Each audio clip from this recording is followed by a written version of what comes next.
No opening statements, so free to take your questions in the back. Yes, Joe. Just about this 5-11 season, how do you hold yourself responsible or accountable for what's happened here? Well, let me answer that two ways because they're two different words, Mike. Responsibility-wise, everything. You know, being in the position that I'm in, that's sort of how I look at it. I would say there's one thing that I feel, you know, a characteristic that kind of seeped into our building a little bit, or both of our buildings maybe. And I sent a letter out this morning to our database and to our season ticket members, just about over 22,000 of them, and I talked about expectations are fine. We should always have them, but we shouldn't make assumptions. And I feel like, you know, there's times where I just get a sense that as an organization, maybe we're looking at a slogan on the wall, or 3 Super Bowl trophies in a locker room, or Super Bowl banners at a stadium facing our audience, and we kind of assume that that's the way it's going to be.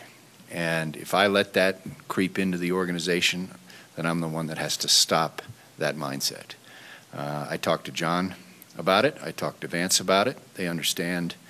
We had good discussions, and I'm going to talk to a lot of people in the organization about it over the next month. But I feel responsible that I allow that. And I'm not saying it's widespread, but if it is in there, as my sense is that at times it became that way, that needs to stop, and I'm in charge of doing that. On the accountability side, an entire community, 75,000 people that show up every Sunday, 2 other trustees, the Bolin family. I feel like I'm accountable to a lot of people, and this year was disappointing and a letdown, and now we're moving forward, looking towards the future, and we got to improve things. Joe, how much input did you have and how much discussion did you have with John about bringing back Vance Joseph? Well, we talked a lot over the course of the whole season, really, especially the second half. And I'm glad Vance is coming back. I think there are a lot of difficult challenges that a first-year head coach faces. That's not an excuse for our performance this year. Vance knows it. We had a really good, candid conversation last night about the season. It was discouraging at times, and Vance recognized that. I mean, you look at some of the games that we just weren't competitive in. And so we got a lot of improving to do. I'm glad Vance is coming back, and I supported that decision. Nikki. Joe, do you have any update on the stadium naming rights situation? Yeah, I do, actually. I actually spoke with Jay Roberts this morning. He's our stadium manager, and we're in the process of having engineers looking. We're going to take the signs down. All of the exterior signage will come down here starting probably in a week or 10 days, I think. The name, Nikki, needs to remain in place for a while because we have some placeholder events both inside the building and then in the bowl itself, some concerts and stuff, and there's just some connection to that name, whether it's through ticketing or event management or things like that. I suspect by the start of the season, we'll either have a placeholder name or a name on the building that involves a corporation supporting that name. That's an important part of our capital funding moving forward. I've talked to you at length about some of the needs there, and they're extensive. We have, I think, 13 seasons left on our lease, and I'd like to wrap up the naming rights deal and then extend that because the Broncos aren't going anywhere.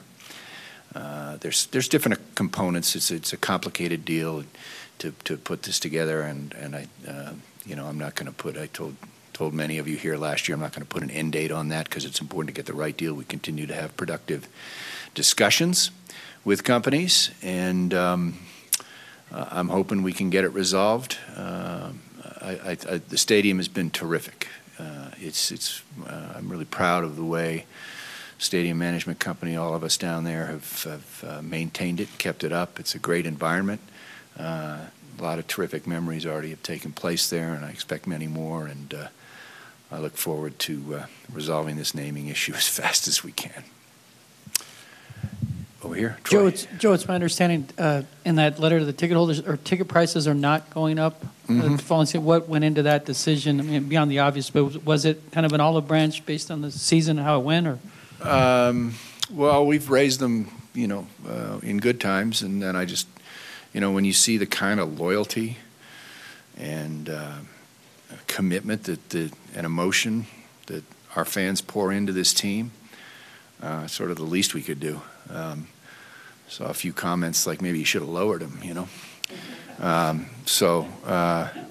those aren't necessarily totally out of line, but we're not able to do that because we're going to field a competitive team each and every year, we hope. But it wasn't really too difficult a decision. Yeah, Arnie. Hey, Joe. John said he's going to expand Gary's role in the front office. Do you think John needs some new voices and some new faces in the front office with him as well?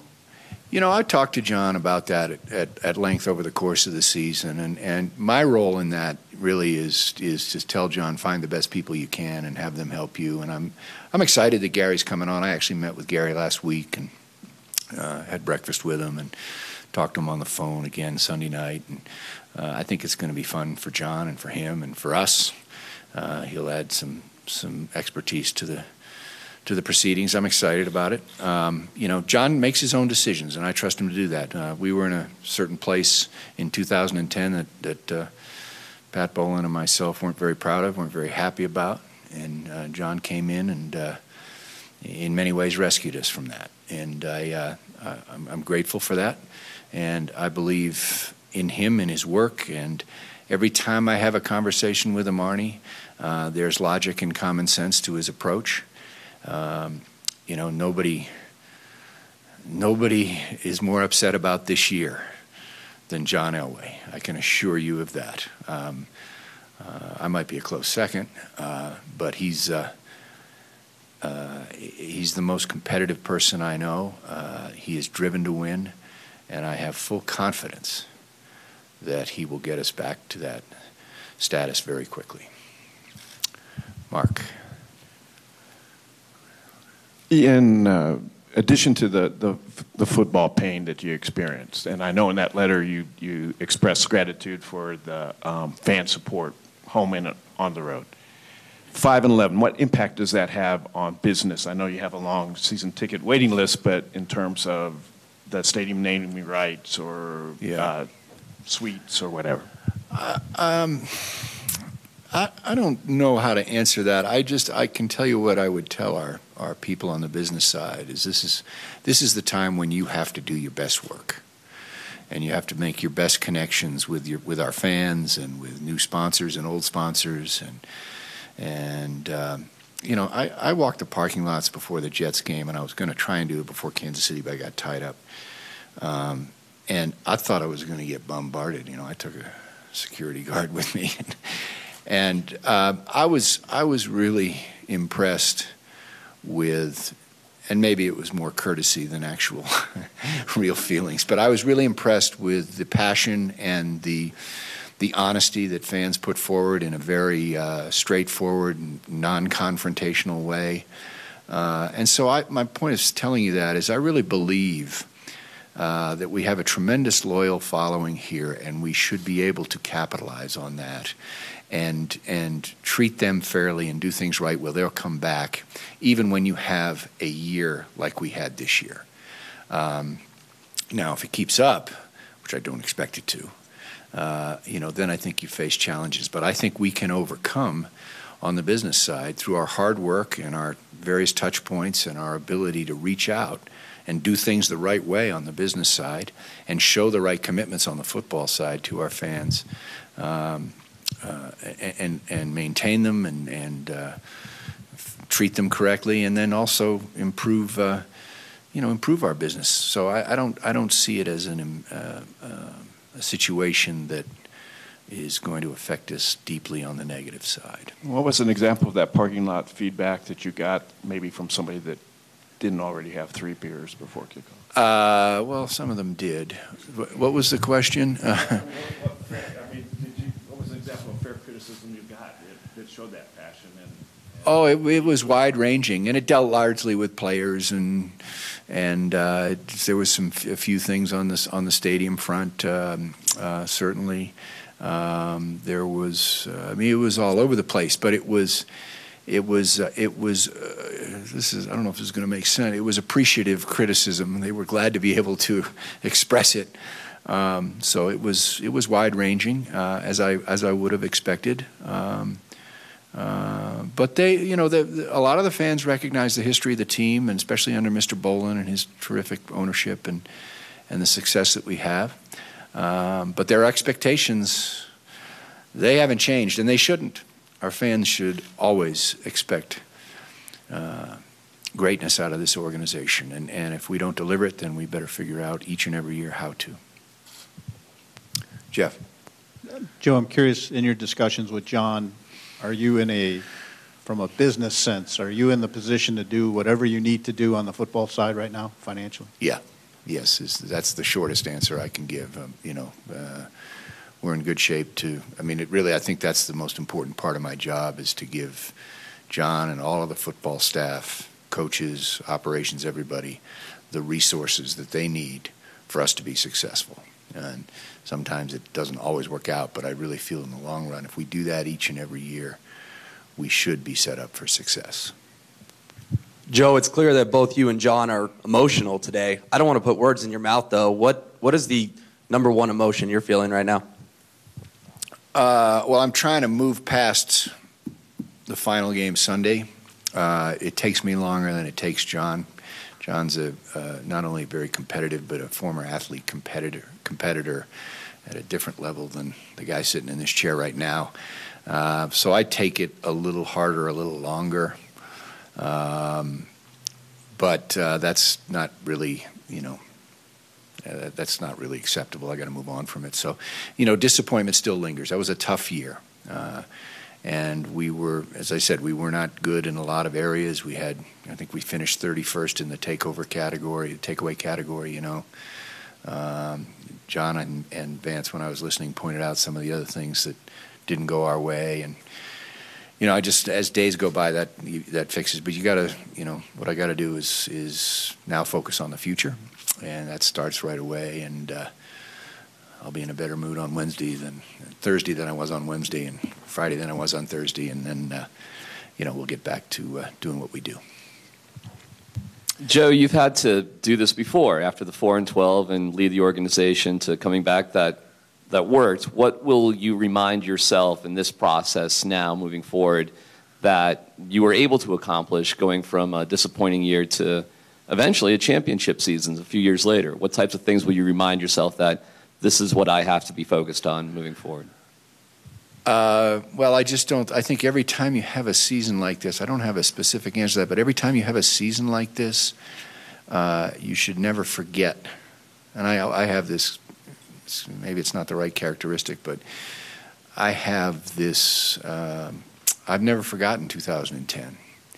And I won't forget this. I remember 7-9 in 2007. I remember 6-10 in 1999, my second year here, after we had gone 14-2 and breezed through the playoffs and won the Super Bowl. I thought, man, you want a good wake-up call in your second year back. I remember that. And actually, Mike did a good job with that team. They were 6-10, but we were competitive, and a new quarterback situation there. So I use these seasons as a reminder of what it could be, and it just makes you work harder, make sure maybe put a little more intensity to what you're doing across the organization. I talked earlier about when Mike asked that question about what can I do and what message can I send to the company, it creates a greater sense of urgency.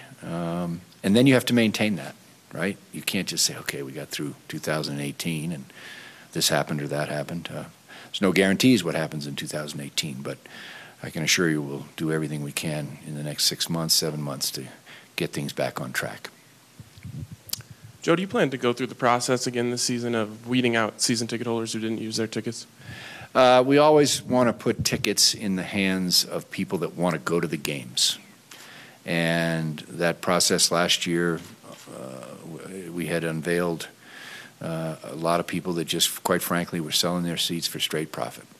And that's not what we want. We have a big waiting list, and I have always encouraged our people, let's get these tickets in the hands of people that have been waiting and that will come to games. And so that's our intention. It's two parts, so sorry. Do you have any update or change to the succession plan in finding a controlling owner from one of Pat Bowen's 7 children? And second part is, do you have an update on Pat Bowen's health? Yeah. The first part, there's nothing that has changed. You can look back in your archives and repeat what I said then.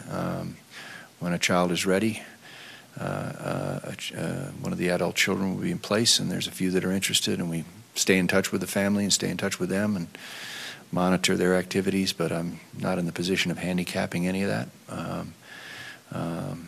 So that's where that stands. I visited with Pat last week, and he's one tough guy. He's fighting through the disease, Alzheimer's disease, and it's really, really difficult for him, but he's a strong man, and he's hanging in there and doing fine. Final two, Eric and Zach. Joe, there's been a lot of talk about the quarterbacks today, and while nobody is perfect or even close to perfect in a draft, is it a little head-scratching that your Hall of Fame quarterback is having a difficult time identifying a young quarterback early in the draft? Well, I don't know that he is or he isn't. I mean, you guys judge that. I trust John to make the right decisions. I would say, quarterbacks are hit and miss any time. When John explained that better than I ever would up here about the how you have to adapt from going to college to the pros. But obviously, I don't underestimate the weight of that position when it comes to our franchise and our football team, and I know John and Vance will do everything they can to get that going in the right direction for us. Joe, you said you're happy that Vance is coming back. What did you see from him this past year, specifically behind the scenes, that gives you confidence in him moving forward? Well, I just think he began to see all the various situations and things that come up during the course of the season, and some of them he didn't. These are his words that he said to me. He didn't handle well, and some things that he did. I think he's growing into the job, and a lot of people say, well, we don't have time for someone to grow into the job, and I respect that and understand that, but I just think I think there's some things he needs to, and I'm not going to discuss them here because I'm going to have a follow-up conversation, which I said with him yesterday that he's going to have to improve on, and I know he will. He's convicted to do that. He's passionate about that, and I'm optimistic that he's going to turn into a really good coach. I really am. Okay. Thank you, Joe. Thanks.